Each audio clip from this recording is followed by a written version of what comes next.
Hi everyone, we're just going to talk about the conferences now. So in 1945, February, was the first major conference that we're interested in. That was at Yalta, that's in the Crimea, what is now Ukraine. And in that conference, the people that were involved were Churchill for Great Britain, Joseph Stalin for the Soviet Union, and Franklin D. Roosevelt for the United States. They made several agreements with each other. One was to continue working together after the war. Obviously, how that looked was a matter for debate. Another one was that after the defeat Germany, they're going to continue fighting together to defeat Japan.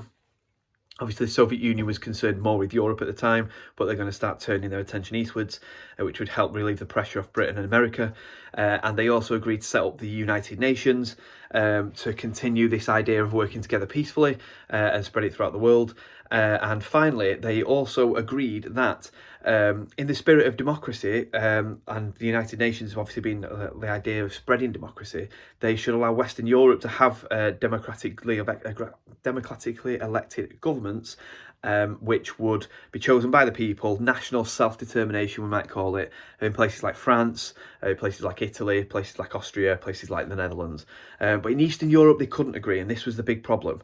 Stalin wanted to have a buffer zone. He wanted to control or have some influence over Eastern Europe, and this was because the Soviet Union had been invaded twice in the last sort of 35 years by Germany, and it caused in World War II alone 27 million deaths in Russia. And he wanted to control the future of this situation so that Germany could never threaten Russia again.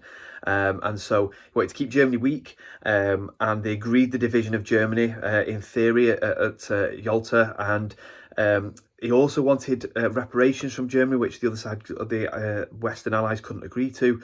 But more importantly, he wanted to control Eastern Europe, and they were really sceptical about this, favouring instead national self-determination or democracy, democratically elected governments.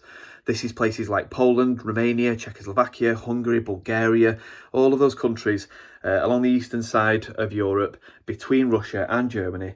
And they were willing to discuss it, and in fact there's some evidence to suggest Churchill would discuss Stalin having some influence in these countries, but Stalin held all the cards really because the Red Army had already invaded these countries in order to push the Germans out, push the Nazis out, and therefore they were in control of these countries. So they were liberating these countries from the Nazis.